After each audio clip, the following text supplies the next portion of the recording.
Blessed are you, O Lord our God, eternity's holy King. Blessed are you, O Lord our God, whose word brings on the evening. Baruch hu et Adonai ha'mevorach le'olam va'ed. Baruch hu et Adonai ha'mevorach le'olam. Bonsoir mesdames, bonsoir mesdemoiselles, bonsoir messieurs. Merci de nous être fidèles. Vous êtes au rendez-vous de votre émission, la grande émission éducative sur la RTNC. Il s'agit de La Soupière.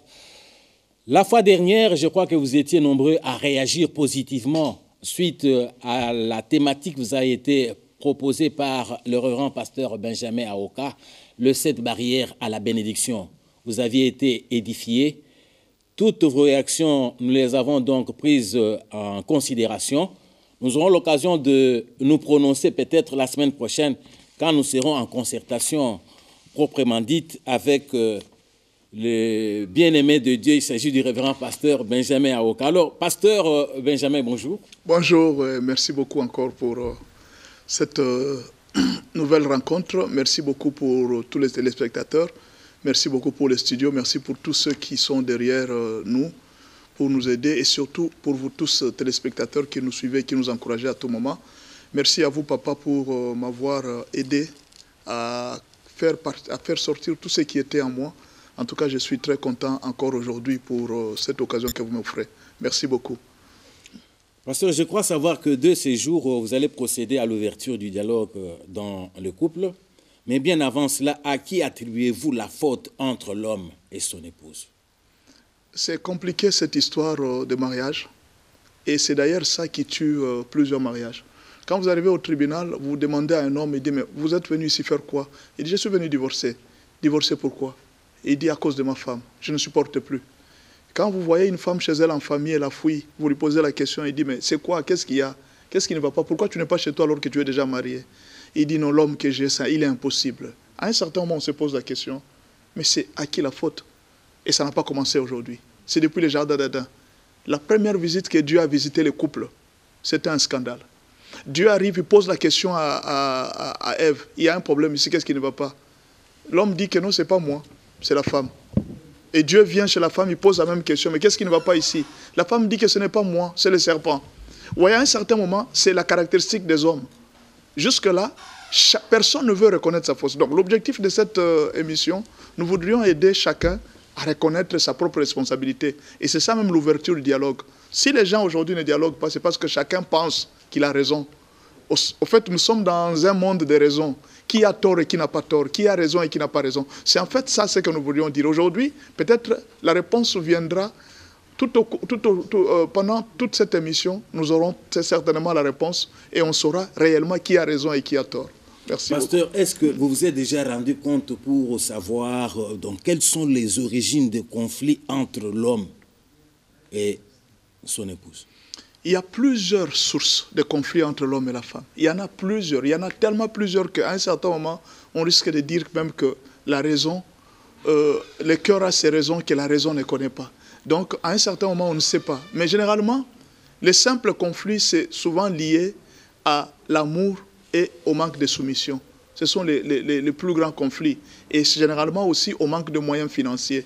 Les trois problèmes, manque d'amour, manque de moyens financiers et manque de soumission de la part de la femme, l'infidélité, y compris, on peut ajouter même les quatre, sont les principaux conflits qui amènent souvent les troubles dans les mariages. L'infidélité, les problèmes d'argent. Donc, monsieur ne donne pas assez d'argent, ou bien la femme ne sait pas gérer l'argent, et la femme est insoumise, ou bien monsieur n'aime pas assez sa femme, ou bien monsieur est infidèle. Ce sont les plus grands conflits, mais il y a plusieurs raisons qui amènent plusieurs personnes au conflit. Mais généralement, ces conflits peuvent se terminer si réellement on ouvre un certain dialogue. Voilà un peu le problème. Pasteur, je crois que ça sera très intéressant, les sujets d'aujourd'hui. Oui. Vous avez la parole pour nous édifier sur ces sujets. Je le rappelle à l'intention de ceux-là qui viennent de nous rejoindre. À qui la faute entre toi et ton mari? L'ouverture du dialogue dans le couple avec révérend pasteur Benjamin Aoka. Pasteur Nous sommes là dans le livre de Genèse 3, verset 12. L'homme répondit, ça c'est l'homme qui répond à Dieu. La femme que tu as mise auprès de moi m'a donné de l'arbre et j'en ai mangé. Alors Dieu est venu chez la femme, il lui pose et dit, mais qu'est-ce qui se passe? Et la femme lui dit, et l'Éternel dit, Dieu dit à la femme, pourquoi as-tu fait cela?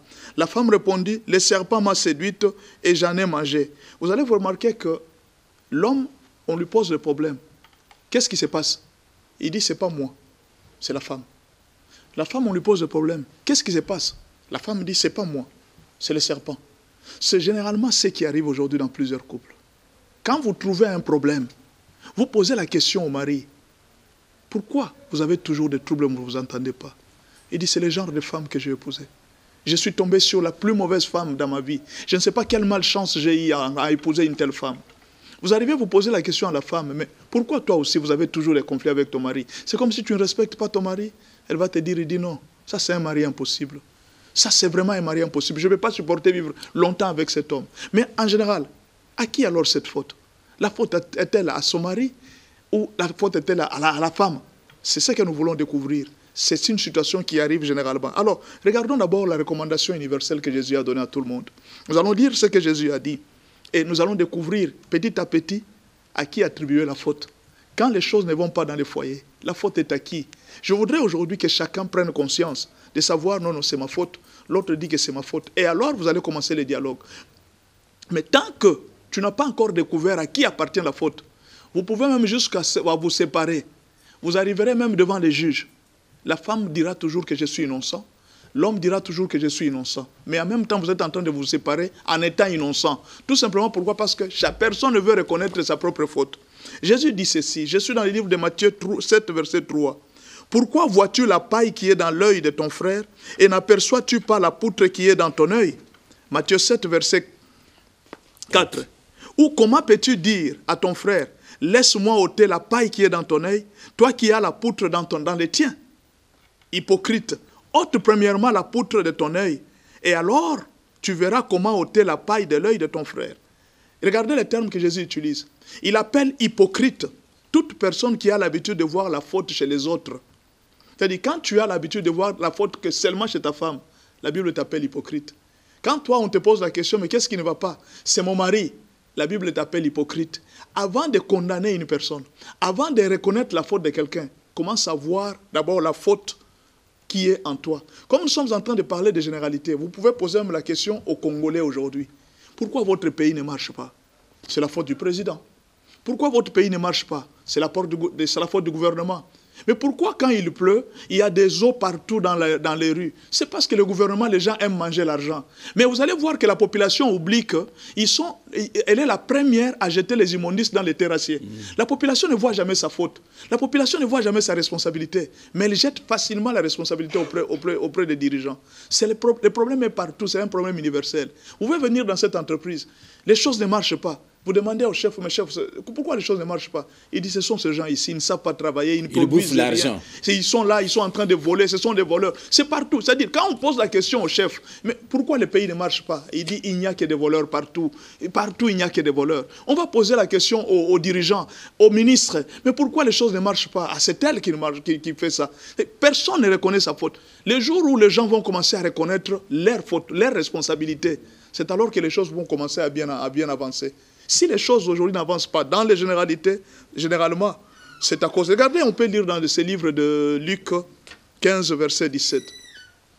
Étant rentré en lui-même, il s'est dit, combien de mercenaires chez mon père ont du pain en abondance, et moi ici je meurs de faim.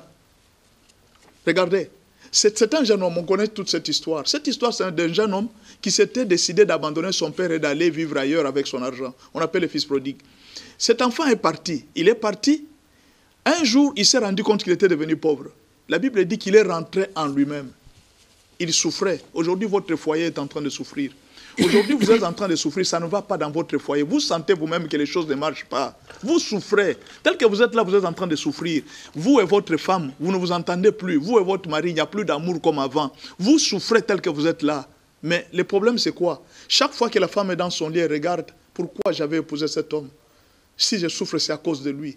Mais elle ne voit pas ses fautes à elle. Le mari aussi dit que cette femme ici, Je ne sais pas pourquoi est-ce qu'elle est insoumise et impolie comme ça. Mais le mari ne voit pas aussi ses propres fautes. Mais ces garçons ici, la Bible dit qu'il était rentré en lui-même. Écoutez, si vous voulez sauver vraiment votre mariage, si vous voulez savoir à qui la faute, commencez d'abord par rentrer en vous-même. Posez-vous la question, est-ce que j'ai accompli totalement mes devoirs? Est-ce que j'ai été gentil envers la femme? Vous savez, aujourd'hui, je vous donne juste un exemple. Votre femme travaille beaucoup. Elle travaille depuis le matin jusqu'au soir. Elle est là. Vous pouvez partir depuis le matin, vous ne l'appelez même pas, vous ne l'encouragez même pas. Vous ne lui faites pas de cadeaux. C'est chaque jour quand vous arrivez, vous êtes en train de blâmer votre femme. Elle ne sait pas préparer, elle ne sait pas laver les habits, elle ne sait pas repasser, elle ne sait pas ceci, elle ne sait pas prendre soin des enfants. Tous ces travaux-là, vous attribuez à une seule personne. Mais la question qu'on va se poser, vous êtes monsieur, vous êtes le chef de la famille. Qu'est-ce que vous avez déjà fait pour aider votre femme à accomplir ces tâches?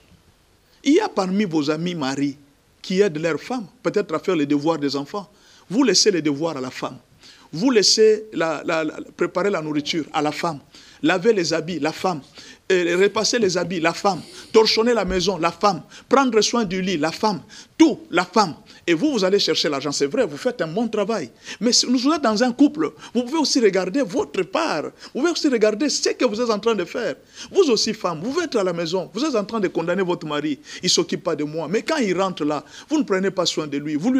Imaginez déjà quand le mari vient, il vient avec d'abord beaucoup de problèmes en tête. Au lieu même de commencer par l'accueillir, lui donner, en tout cas, directement, vous commencez avec les accusations. Vous ne savez pas prendre soin de votre mari. Vous lui augmentez les dépenses. À un certain moment, les hommes travaillent tellement qu'à un certain moment, tu vas te poser la question. Est-ce que je contribue aussi pour ce foyer? Il te donne un peu d'argent, garde cet argent. Tu prends cet argent, tu dilapides, tu dépenses tout cet argent. Et après, tu dis, c'est un mari qui ne partage même pas. Tu ne fais que condamner ton mari. À un certain moment, si chacun de vous commençait à rentrer en lui-même et se poser la question, ils se disent que ce n'est pas ma faute. Est-ce que ce n'est pas ma part? Est-ce que ce n'est pas moi qui suis responsable de ça? Vous allez sauver votre foyer. Et c'est là que le dialogue peut commencer. Vous pouvez commencer à vous corriger. Il dit, là, je pense que c'est ma faute. Là, je peux encore corriger. Un jour, il y a un monsieur qui était en train de regarder... ils étaient en train de se chamailler chaque jour. Ils avaient des voisins. Et tous, ils étaient dans la maison à l'étage. Et les voisins étaient dans une maison en bas. Ils étaient en train de se chamailler. Chaque jour, se chamailler avec son épouse. Chaque jour, se chamailler avec son épouse. Alors, un jour, le monsieur a dit, je vais d'abord regarder le couple de voisins là. Pourquoi eux ne se chamaillent pas? Pourquoi ils n'ont jamais eu de problème? C'est seulement nous qui avons des problèmes. Alors, il a regardé par la fenêtre. Il était en train de regarder ce couple. Il a regardé monsieur qui était au salon. Il passait quelque part. Pendant qu'il était en train de passer, il a vu un pot qui était là. Il a glissé, le pot est tombé. Ah, la femme est venue vite. La femme est venue vite. Monsieur a dit, il a dit à sa femme, il dit, s'il vous plaît, c'est ma faute. C'est ma faute à moi. C'est parce que je n'ai pas été prudent. Je ne pouvais pas toucher le pot. La femme dit aussi, non, ce n'est pas ta faute. C'est à faute à moi parce que je l'ai placé dans un très mauvais endroit. C'est pourquoi tu as cassé ça. Si je l'avais chacun pas, au moins reconnaissait sa faute. Chacun reconnaît sa faute. Alors monsieur était en train de regarder. Il dit, donc moi et ma femme, notre problème c'est que personne ne reconnaît sa faute. Personne ne reconnaît qui a tort.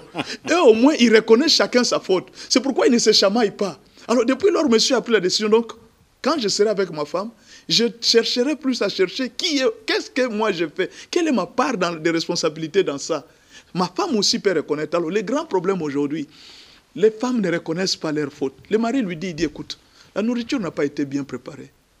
Tu ne trouves pas? C'est comme ça, dis seulement que tu as mangé chez l'autre. Hein? Tu es devenu infidèle. Déjà remarqué depuis un certain temps, alors que le mari vient de te faire juste une remarque. Au lieu, tu pouvais dire, par exemple, il dit, chérie, excuse-moi. Pendant que j'étais en train de préparer, il y a l'enfant qui criait. Je voulais m'occuper de l'enfant. Quand j'ai mis du sel, je n'ai pas bien vérifié. Tout ça, pardonne-moi, je pense que la fois prochaine, ça ira mieux. C'était ma faute. Vous voyez, le mari va comprendre et le problème va se terminer. C'est comme ça que le dialogue va commencer. Mais si vous, chacun, il y a un psychologue qui a dit, vous savez pourquoi quand les gens sont en colère, ils crient? Parce que quand directement vous êtes en colère, il y a une barrière qui se fait, il y a un mur qui se crée. De sorte que le mur là est invisible. C'est un mur psychologique. Il se crée. Juste quand vous vous mettez en colère, quand vous commencez à vous chamailler, comment est-ce que vous êtes en train de vous chamailler? Vous pouvez parler lentement. Vous ne pouvez pas crier. Mais pourquoi vous criez alors que la personne est à 0 mètre de vous? Pourquoi vous devez être obligé de crier? Parce que quand vous vous chamaillez, il y a un mur qui se crée. Et quand ce mur se crée, le mur vous rend compte que la personne qui part avec qui vous au-delà. parlez est au-delà, il est très loin. Alors vous êtes obligé de crier pour que cette personne-là vous entende. C'est pratiquement ce qui se passe. Quand vous êtes dans le foyer que vous ne savez pas reconnaître chacun ses fautes, il y a un mur qui se crée. Et quand ce mur se crée, c'est fini. Vous n'allez plus parler. Or, en principe, dans un couple, on ne pouvait pas commencer à se chamailler. Alors, à part la sagesse universelle, nous allons parler de la sagesse d'Abigaël. Qu'est-ce qu'Abigaël a fait? Abigaël avait un mari. Je vais vous parler de ses maris. On l'a décrit comme un homme. Je vais vous décrire cet homme. En tout cas, ce n'est pas le genre d'homme qu'il faut. Le nom de cet homme était Nabal. Regardez les critères de description. Le nom de cet homme était Nabal. Et sa femme s'appelait Abigaël. C'était une femme de bon sens et belle de figure. Les qualités de la femme. De très bonnes qualités. Même telle que tu es là. Tu es une bonne femme. Tu es une femme soumise. Il y a même des femmes qui se disent, pasteur, qu'est-ce que je vais faire? Je suis soumise, je fais tout. On dit que cette femme était de bon sens, et puis elle était belle de figure. C'est parfait. Mais regardez les maris. C'était, alors, mais, voilà on dit mais, quand on dit déjà mais, c'est-à-dire c'est compliqué. Mais l'homme était dur et méchant dans ses actions. Nabal. Il descendait de Caleb. C'est comme aujourd'hui on peut dire, il était de la tribu des... Et les gens de cette tribu, on les connaît, ils sont toujours comme ça. Il y a des gens de telle tribu, ils sont toujours comme ça. Mais cette femme était de bon sens, elle était belle de figure. Mais cette femme-là, elle avait un mari méchant, reconnu même par Dieu. Même Dieu reconnaît